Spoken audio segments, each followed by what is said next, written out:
Hey guys, welcome back to Mystifying Miracles. A man wakes up and has a day like any other day. It's a beautiful day out. He's not expecting bad weather, but listen to this story because I'm going to get into how one prayer saved him and his whole neighborhood. Stay tuned and I'll get into it.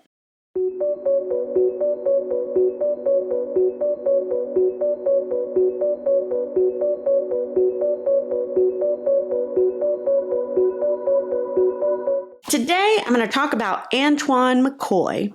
He was a teacher at an elementary school in Madison County, Alabama. He worked in a small city. It was a really tiny town, not big at all, and he loved his job. Well, this particular day, he's coming upon the long road that leads up to the little school he worked at, and he's just driving along, having a great morning, and he notices all the tornado sirens begin to go off. And he's like, strange. Again, it's a beautiful day. So he's like, whatever. So he parks, he goes in. Once he enters the school, he sees all the children like in their positions. Probably you're familiar, especially if you're in Tornado Alley like myself. Growing up, you face the wall on your knees, head over your head and neck. All the children, when Antoine walked in, were doing this. And he thought, a drill. The school did drills pretty often, so he didn't think anything of it. Well, everyone at the school, they're going about their day. And over the next 2 hours, the tornado sirens go off 3 more times. Well, this is rather excessive, for a drill, but okay. So, all the kids, they get them all out in the hallway and they do, what they do. And because of this just kept happening, I guess the district or the teachers there, I'm not sure, one or the other, they decided, all right, well, we'll just follow tornado protocols for us. And with it going off this many times, the protocol would be to bus the children home. So they make the decision to do so. The buses come, pick up all the kids, and begin taking them all home. At this point, Antoine's still not concerned because he's like, we're just following protocol. Still pretty day out. And 2 hours after the children left, then the rest of the adults and teachers got to go home. So Antoine was happy. He's like, hey, I get out early today. This is great. So he begins his drive all the way back home, and he had a 45-minute drive, but it was beautiful and he loved it. Beautiful scenery. And again, still sunny out. So he's just singing along, having a great time on his drive home. And he was loving it even more because not many people were on the road that day, probably because he left early again. So he's not used to that. He's used to traffic like everyone else. But so again, he's driving. He comes across the Piggly Wiggly grocery store and he's driving by it slow and he's looking and he's like, that is the oddest thing because so many people were coming in and out of the Piggly Wiggly. And right next to it was the gas station. So people are gassing up and people coming out of this store, they have their arms full of supplies and food. And, Antoine, he's like, oh, good night. People need to lighten up, is basically what he was thinking. And that's because he was from New York and he had dealt with snowstorms and blizzards. So he thought that this was rather excessive because there's no storms in the sky. What are these people doing? Well, Antoine finally pulls up to his home. He goes in and he notices the power's out. And he's like, this is the most bizarre day. So he walks to the back bedroom and actually his wife, Melissa, she had gotten off early too because of, I guess, the impending bad weather that might occur. So she had laid down to take a nap for a short time. And he didn't want to wake her up, so he goes back into the front room and he's like, all this weird stuff. So he decides to flip on the radio, see what's going on. And he says, as he listened to the radio that day, that was the first time that he felt a pang of fear within himself. Up to that point, he was like, whatever, kind of. But now, listening, he was getting quite scared because the announcer on the radio was talking about a tornado had touched down in a county just next door to the county he was in, Madison County. So he's like, oh gosh, that's close.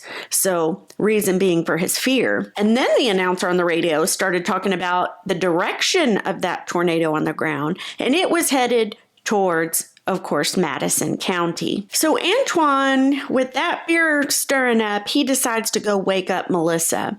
Now, Melissa, she is also 8 months pregnant with their first baby. So when he tells her what's going on, what he heard, of course, she gets alarmed. She's worried about herself and, especially her baby and Antoine as well. But so she's uneasy. Antoine starts gathering up supplies. He's getting pillows and blankets. He finds a flashlight. He just wants to be prepared just in case. And the closet in the middle of their house was the safest place for that structure. So after gathering all the pillows and everything, he sets all the stuff down within the closet for them. And as they're listening to the radio and they're listening to the reports come in, they hear the meteorologist, they start talking about this tornado and how it is now entering into Madison County. And according to where Antoine and Melissa's home was, according to this guy on the radio, the tornado would be at their doorstep pretty much within a few minutes. And Antoine, he says to this day, he's like, I don't know what compelled me to do it, but he did it. He goes to the front door to look out. He's curious that a lot of people actually do this when tornadoes are present. So he goes, he opens the door and he opens a screen and he's looking out and he sees, that the clouds are dark gray and they're becoming darker. He said, despite that though, the air itself, it was calm. It was still. And then Melissa asks him a question. She goes, did you hear that? And Antoine's like, no, what? So Antoine's trying to listen really closely to hear whatever she heard. She's like, there, do you hear it? And he's like, no. She's like, it sounds like a train in the distance. So, of course, she quickly pulls her husband's arm, pulls him back inside, like, close the door, lock it. We need to get into the closet, which they do. And they've sat there, just in the floor of the closet, and Antoine begins to think, and he's thinking hard, and he's like, he's surprised and shocked, really, right off the bat, because the turn of events of what this day has become. And as he was thinking, he was like, he knew in his heart, in his head, there was a weapon that was stronger than any preparation or any foreknowledge, and that was prayer. So he takes hold of Melissa's hand and Antoine just begins spitting out prayer. I mean, out loud, like heartfelt, just praying for protection. And he began to ask God to protect his wife, his unborn baby, himself.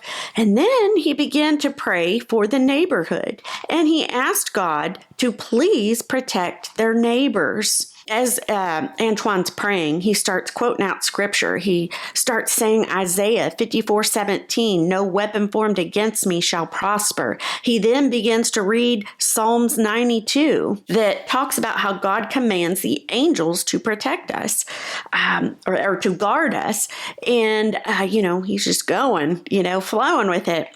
And as the prayer ends, Antoine squeezes his wife's hand again, just to a show of comfort and love, like it's going to be all right. And then the waiting game was on. As they sat there, they heard the winds pick up, and these strong gale force winds were just shaking the house, and they felt the house shake back and forth, and they started to hear the windows. And Antoine says he was scared. He thought that those windows were going to bust in. Believe it or not, all that was taking place within 5 minutes as they were in the closet, taking shelter. You would have thought longer, but no, just 5 minutes. So once that passes, things become still and calm again. They don't hear the wind anymore, so they decide, okay, it's okay for us to to come out of here. So they do. And as he's coming out, Antoine's just thanking God for the protection. Thank you, Lord. Thank you. Oh my gosh, we're still here. Our house is still here. Thank you. Thank you. And shortly thereafter, about 15 minutes after they came out of there, they got a knock at their front door. So Antoine proceeds to go see who it is. And as he's opening the door, he's looking out and, to try to assess damage or anything like that. And he just saw a few twigs and branches in his yard. That was it. No big structures blown over or destroyed. The houses in the neighborhood, from his vantage point at that time, looked okay. But the person knocking was a neighbor. And that neighbor looked pretty frantic. So he asked the neighbor, "What's wrong? Are you okay?" And the neighbor pulls out his smartphone and he begins flipping through these different photos. And so I assume maybe he had gotten snapshots of news stories or pictures that he had seen. And Antoine begins to look through them. And Antoine gets to one and his stomach just drops. It was of the Piggly Wiggly and the gas station right next to it. He had passed that particular one just an hour ago on his way home. But now it was completely demolished. Gone, ripped to shreds. And about a half a mile away from where Antoine and Melissa's home was a little subdivision. That had got destroyed. So the neighbor had, I guess, pictures of it. That had been torn apart. And even the houses in the next neighborhood over, they weren't completely destroyed, but they had some heavy damage. And, and in that neighborhood next to theirs, the tree, in the pictures, the trees were all pulled out and strewn all over the place.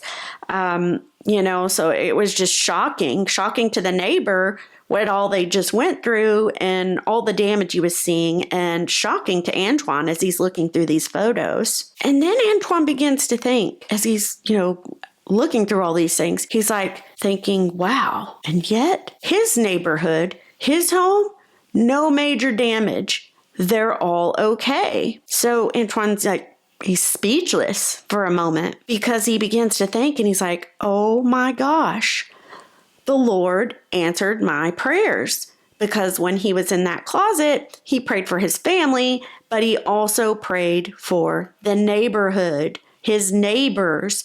And guess what? The only ones that didn't have damage and that were all safe was his particular little neighborhood. God answered that. After all was said and done, after the fact, it was learned that these tornadoes and that particular one, it was rated an E5, so one of the worst. And it actually at the time went down as one of the worst recorded in U.S. history. And so, it is a little sad because the community was shaken, and there were parts of the community that were completely demolished and destroyed. And yet, Antoine says this. He said he knew that one small, quick prayer, a prayer of faith, actually, that it is so powerful. And he said that out of the goodness of God's sovereignty, he protected them when Antoine called out to him and called out and prayed for that neighborhood. So it's amazing. I came upon these stories because by the time I put them out, it's several weeks past when I saw them, when I took my notes, and then I record, all that stuff, right? So long story short, I had come across this story about a week before a bad storm hit where I am. It gives me chills talking about it, guys. It seriously gives me chills. A week after that, and they had been forecasting it for a while, which was weird. How do you forecast something that? But anyway, the point being, a week after I'm, looking through this story, taking my notes, and I hadn't even recorded yet. So I'm here, I'm there in my house, and the storm's coming. It's been forecast days and days ahead that this is going to be a big one, and possibly over 100 mile per hour winds, and this and that, and storms that. I'm used to storms here in Texas, but not like what they were forecasting. So I'm like, oh gosh, I hope that didn't happen. So anyways, I'm sitting there at night and late at night, and I'm still awake, And I'm looking at my phone, and all of a sudden I can hear the storm coming. And I can hear the winds picking up, and they're picking up fast. So, of course, I'm beginning to look at the radar and what's going on. I don't even barely have time to do that before these winds are like, whew. Guys, I have never experienced my window shaking and like it was going to blow in, but I did that night. And I immediately thought to this story that I had just been researching not even a week prior to this happening. And I remember, and I said, oh gosh, Isaiah 54:17, no weapon formed against me will prosper. And I began to say that, and I actually began to pray because I remembered this story about this storm. And I said, God, please protect me, protect my family. My whole family lives, here in this city. So I was scared for a quick moment.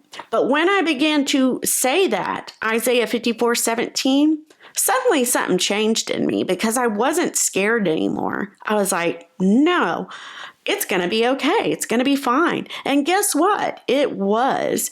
And yeah, there was some damage to the roof and stuff like that, but nothing like they said it was going to be, and nothing like I thought it was going to be with that window about to burst in. But anyway, I don't even know if y'all, you guys are interested in that story, but I had to share it because it so reminded me of this story. And within that time frame too, I just don't believe in coincidences.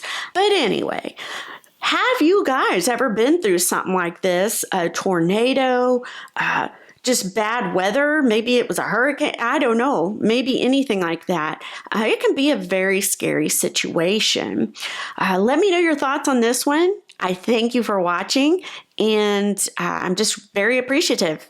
And I will see you guys next time.